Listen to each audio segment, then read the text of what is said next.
Donc, fin de notre série intitulée Et après. En fait, voilà, on vit, on meurt, on se marie, on va à l'école, on mange, on grandit, et après. Ça sert à quoi tout ça, en fait?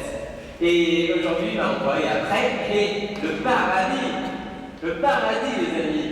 Non, parce que des fois, quand on dit paradis, on a l'impression qu'on parle d'un truc qui n'existe pas, une image pour les enfants, ou je sais pas, c'est on ira tous au paradis, je sais pas quoi. En fait, c'est pas réel pour nous, mais si, on ira au paradis. Notre vie, elle a une destination. Vous voyez, Dieu, il nous a pas créé pour rien, il nous a créé pour qu'on soit avec lui, pour qu'on puisse vivre avec lui. Je vous rappelle que là, c'est le dernier dimanche de l'année. Vous vous souvenez de ça? Dernier dimanche de l'année, on commence une nouvelle année dimanche prochain avec le temps de l'Avent. Je vous ai fait un petit dessin pour vous. En fait, tout commence en bas avec le personnage en blanc qui s'appelle. Il y en a qui vont guetter Marie, il y en a une qui sait. Et derrière, on voit l'ange Gabriel qui lui parle et lui dit qu'elle va avoir un enfant. Et en effet, c'est Noël, Jésus. Il arrive, et après, à la croix, on voit que Jésus, non seulement il est venu dans ce monde, il s'est fait proche de nous, mais aussi il a donné sa vie pour nous. Et vous voyez, pendant le temps de l'année liturgique, on se souvient de ça. Donc Jésus, il a vraiment donné sa vie pour nous. Et après, il y a un oiseau là-bas, vous voyez, où il y a le soleil, c'est l'Esprit Saint qui vient, c'est la Pentecôte, la fête de Pentecôte. Quand l'Esprit Saint vient sur nous, pour qu'on puisse déjà vivre de l'Esprit de Jésus ressuscité. Et après, toute notre vie terrestre, une fois qu'on a reçu la confirmation, vous voyez, c'est pour vivre déjà du royaume de Dieu. Et pour aller où? Là où il y a tous les gens en blanc, vous les voyez? Au ciel. En fait, Jésus, il est venu jusqu'à nous pour qu'aucune mort ne puisse nous séparer de lui. Au contraire, chaque année, on se souvient à quel point on a une destination et on ne s'arrête jamais. Chaque année, on recommence ce cycle de fêtes. Chaque année, on fête Noël, chaque année, on fête Pâques. Parce que tant qu'on est sur cette terre, on se souvient qu'on est promis à la vie éternelle, on est promis au paradis. Vous voyez, ce qui est extraordinaire, c'est qu'on fête le Christ roi, c'est-à-dire que Jésus il règne sur nos vies, mais il ne règne pas comme quelqu'un d'extérieur. Vous voyez, comme quelqu'un qui dit « je te donne un ordre », et puis toi, tu n'as pas à le faire, sinon ça va tarder. Non, pas du tout.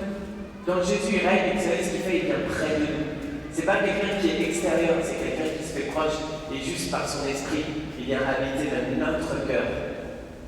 C'est assez extraordinaire de découvrir comment Jésus règne dans nos vies, comment est-ce qu'il veut régner.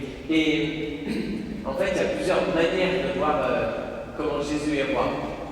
Vous savez, sur la croix, quand Jésus était sur la croix, il y avait deux autres personnes avec lui. Et il y en a un, et c'est une manière pour nous de voir la puissance de Jésus, qui disait à Jésus, si tu es vraiment si fort que ça, si tu es vraiment le Messie, si tu es vraiment puissant, délivre-nous, on est sur la croix, on va mourir. Sauve-nous et comme ça on descendra et on pourra refaire des bêtises. Non, mais c'est vrai que c'est deux malfaiteurs, ces gens qui ont tué des gens, je sais pas quoi, ça à côté de Jésus. Et alors peut-être c'est pas pour faire des bêtises d'ailleurs, mais à partir du moment où j'ai pour horizon de ma vie uniquement mes choix de ma propre vie, c'est-à-dire la mort, et bien forcément je vais attendre de Jésus qu'il fasse seulement des choses pour moi. C'est moi qui compte. Parce que la seule chose qui compte, c'est que je sois vivant. Et donc, tant qu'à faire pour être vivant, autant que ça se passe bien. Et donc, j'attends de Jésus qu'il fasse des choses bien pour moi. Mais celui qui est à côté de l'autre, il ne regarde pas lui seulement. Il regarde Jésus. Et il se dit, moi, je sais que c'est juste que je sois sur la croix parce que j'ai fait des grosses bêtises. Mais Jésus, il est innocent. Il ne mérite pas. Et en fait, il a compris que quand Jésus est sur la croix, il portait les péchés du monde. Il portait tout le malheur de cet homme. Et puisque Jésus, qui était innocent, était sur la croix et qui ne se rebellait pas, il ne se révoltait pas, il assumait le mal du monde entier pour nous en libérer, pour nous sauver. Alors, au lieu de se centrer sur lui, il se confie en Jésus et lui dit, Seigneur, Jésus, souviens-toi de moi. Quand tu seras dans ton royaume, il pose un acte de foi, il croit en Jésus. Et du moment même où il croit en Jésus, il va obtenir ce qu'il croit. Parce qu'il dit juste, Jésus, souviens-toi de moi quand tu seras dans le royaume, parce que moi je ne vaux rien. Et Jésus lui dit, aujourd'hui, avec moi, tu seras au paradis. Le premier qui va au paradis, c'est un bandit. Du coup, on a un peu d'espoir. Enfin, on peut se dire ça. C'est-à-dire que non seulement il y a un paradis, mais Jésus nous fait entrer dans ce paradis. Et vous voyez, on commence à comprendre que ce royaume, c'est un royaume où il y a de la place pour tout le monde. Parce que Dieu, quand il se fait roi, c'est pour que tout le monde puisse être le bienvenu, que tout le monde puisse vivre justement de ses grâces et de ses dons. Alors, nous aussi, on peut dire à ce moment-là, comme le bon larron d'une certaine manière, que ta volonté soit faite. Vous vous souvenez quand est-ce qu'on dit ça? C'est quand on dit la prière du Notre Père. Vous vous souvenez ce qu'on dit? Notre Père qui est aux cieux. N'oubliez pas la maison. Que ton nom soit sanctifié. Que ton règne vienne. Que ta volonté soit faite sur la terre comme au ciel. En fait, je suis sûr que vous ne lui avez peut-être pas demandé pour de vrai. Est-ce que vous lui demandez que ton règne vienne de telle sorte que ça déchire votre cœur? Est-ce que vous avez demandé que l'Esprit Saint vienne sur vous, de telle sorte que le règne de Dieu s'accomplisse ici? Quand David, le roi David, il reçoit l'onction d'huile pour devenir roi, cette onction qu'ils reçoivent les baptisés, les confirmés, elle est très différente maintenant. Parce que cette onction, vous savez, celui qui a reçu l'onction, on l'appelle le Christ. Jésus-Christ, ça veut dire Jésus qui a reçu l'onction. Et cette onction, c'est celle de l'Esprit Saint. Quand Jésus reçoit l'Esprit Saint, en plénitude, souvent c'est lui qui peut le donner en plénitude. Et nous, dans le baptême ou la confirmation, cette huile sainte de Saint Crème, qui représente l'Esprit. Et vous savez pourquoi nous, on peut désirer vraiment que le règne de Dieu arrive? C'est parce que quand Jésus se manifeste comme un roi, c'est pas un roi qui a une forteresse, c'est pas celui qui a un chapeau, un château avec un pont-levis et des murailles. Le royaume de Dieu, c'est un royaume qui est complètement ouvert, où il y a de la place pour tout le monde. C'est un royaume, vous allez l'entendre dans la préface, de justice, de paix. C'est un royaume éternel, invincible. C'est un royaume où le roi, il sait pourquoi il vient nous chercher. Il sait ce qu'il veut nous faire vivre. On sait qu'avec lui, on est en sécurité. On a un royaume où le roi, il est capable de s'abaisser pour nous rejoindre, aller nous chercher sur des blessés, nous guérir, nous purifier, nous relever. Vous voyez, notre roi, c'est quelqu'un qui nous connaît personnellement, quelqu'un qui prend soin de nous, quelqu'un qui sait où il nous mène. Il veut nous mener au ciel. Et dès à présent, il ne veut pas qu'on attende le ciel pour se réjouir. Dès à présent, en Jésus-Christ, il a tout fondé, tout donné. Vous voyez, il a tout donné en Jésus. C'est-à-dire que dès maintenant, on peut recevoir sa parole. Et la parole que je vous dis, ce n'est pas ma parole. Ce qui touche votre cœur en ce moment, c'est Dieu lui-même. C'est lui qui vous parle.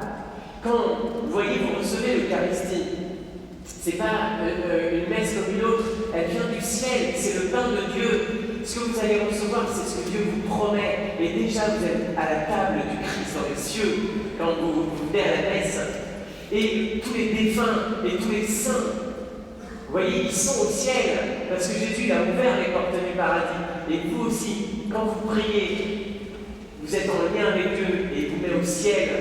Vraiment, quand on reçoit l'Esprit Saint, alors dans cette église, dans cette paroisse, on peut permettre que Dieu règne.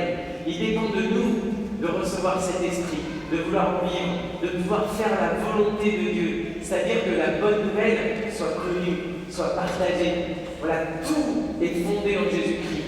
Il a tout remis en Jésus-Christ.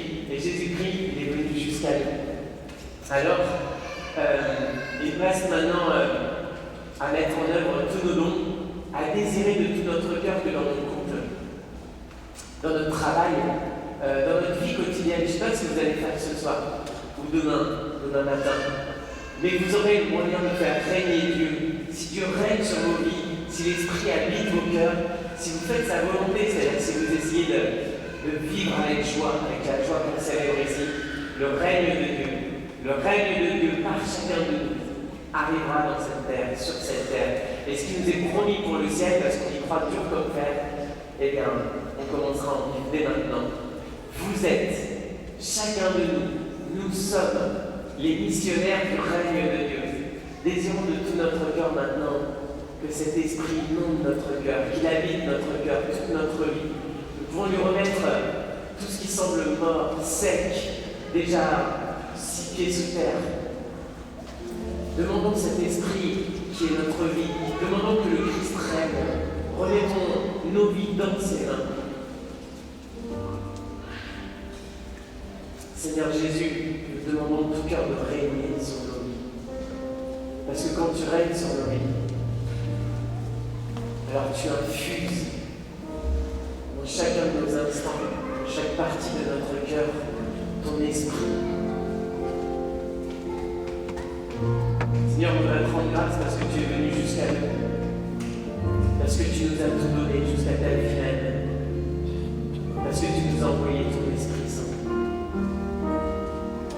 Seigneur, nous pouvons t'aimer, te louer, te rendre grâce. Seigneur, nous voulons, avec toi, dire au Père que ton règne vienne, que ta volonté soit faite sur la terre comme au ciel. Seigneur, envoie sur nous ton esprit, déploie-nous tes dons. Oriente toute notre vie vers le ciel, pour que cette terre déjà soit le lieu de